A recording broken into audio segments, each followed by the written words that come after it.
You know, this is called putting your money where your mouth is. When I come and do these things and do them live, and then you don't know what you're going to get.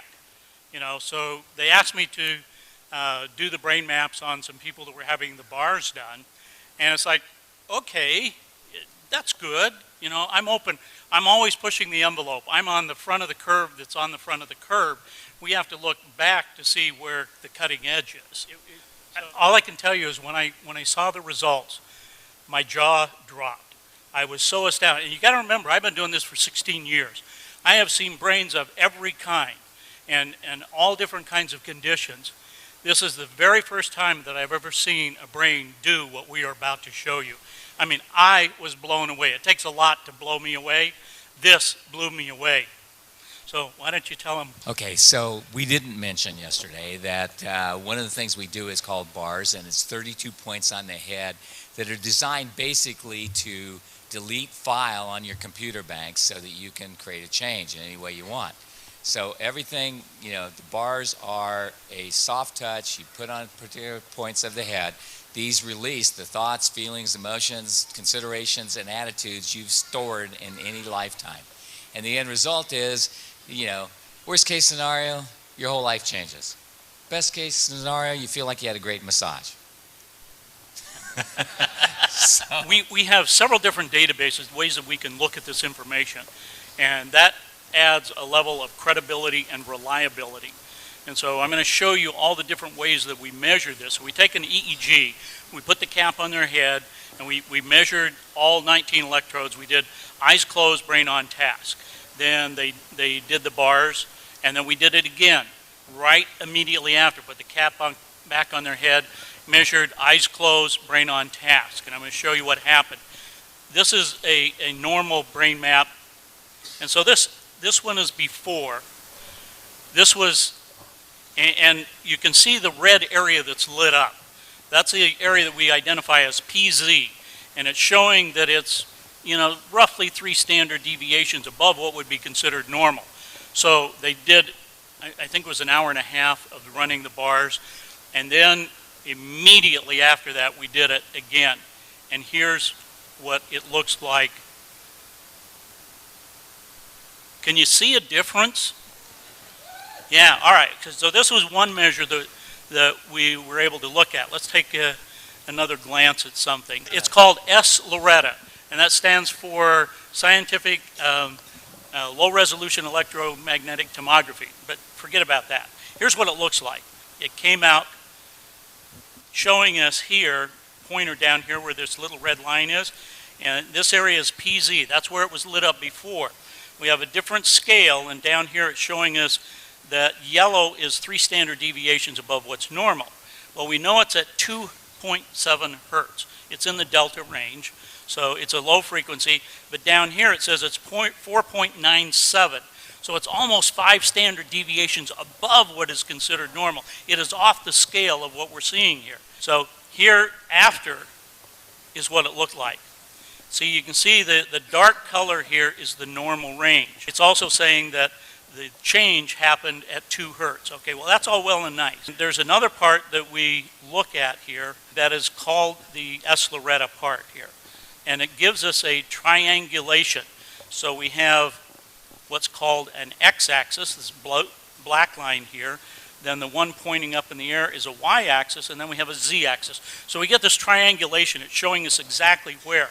And you see this stuff here in the back of the brain. Well, that's PZ. That's where you just saw, you know, it all lit up. So here's the after. It's gone. It's gone. This doesn't happen in my world of measuring brains. Not in a matter of a few minutes. Now, being the scientist I am, that's not good enough for me. That's great, but I want to see it in action. You want to see it in action? For real? All right. So here's the brain, the area PZ that we're looking at there. And you can see the red coming in and out, that sort of thing. This is the playback of the EEG.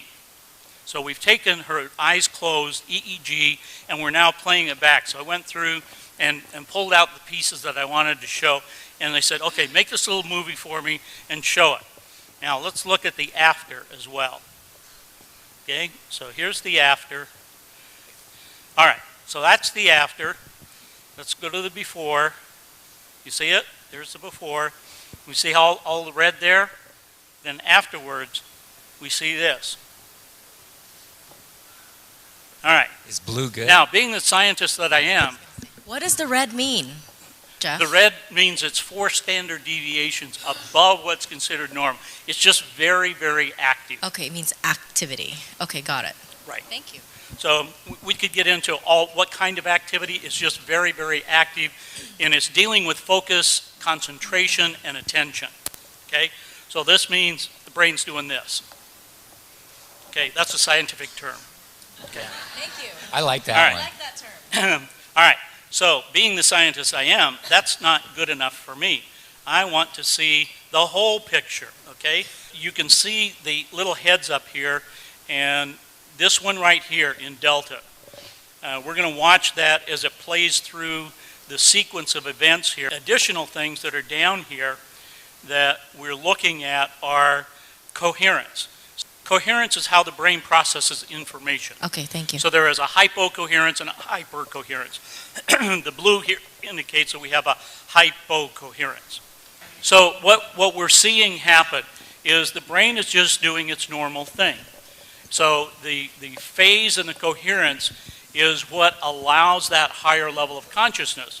So in measuring thousands of advanced meditators over the last couple of years and talking to them and looking at their brain maps, we've been able to determine that this relationship between phase and coherence is very important.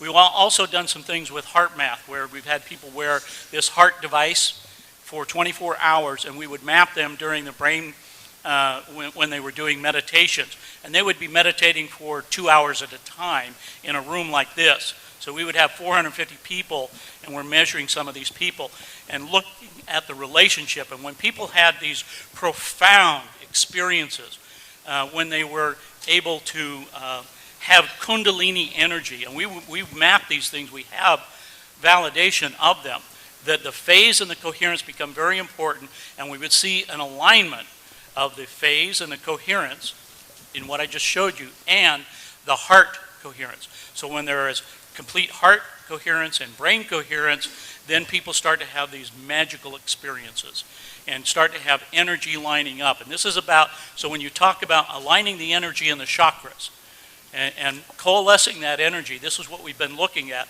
And so what I'm seeing in this Barras situation is not only a complete physical alignment, but I'm talking about the alignment with the universe, because there's a part of the brain called the thalamus that regulates all of these frequencies. And the thalamus, at the top of the thalamus, is a thing called the thalamic gate. Now, at the thalamic gate, there are a set of what we call reticular cells. These reticular cells allow other cells to bind to them, and so there's axonal columnar cells that grow up out of the brain, and it comes out right here. And what do we call that? The crown chakra. That's the antenna. So when there is what we call oscillation, vibration from the field, and it's coming in through your crown chakra, going down to the thalamic gate, into your brain, and all of the frequencies are distributed there, then it becomes resonation. The cells in your body are resonating with that energy. So when you have a thought, where does it come from? It starts down in the subcortical regions of your brain. It goes up through the thalamic gate, comes out here, and interacts with the field. Okay, you still with me? Remember yesterday I was talking about 17 seconds? If you hold that energy and you're putting that energy out for 68 seconds, that is wave energy that's coming out, right? Once you hold that amount of time, the visualization that you just heard and that you just did, that kind of visualization, if you hold that for 68 seconds, it now has enough massed energy in the brain to affect particle energy. Okay? That's where the transition comes in. So the longer you hold these thoughts, the longer you work with them, whether it's visualization, mind movies, whatever your technique is, the power of that is absolutely astronomical. Now, to be able to coalesce that energy and to bring it together in what I just showed you is absolutely possible.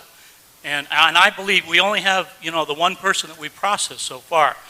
But as a scientist, I can tell you with what I've seen over the last 2 years and the thousands of people that I've worked with, this is absolutely amazing. And I'm sure that each and every one of you have the ability to harness this energy, to start working with that within yourselves, because it's not the magic of the science. The science just helps you let you know what is happening and how it's happening to you as an individual.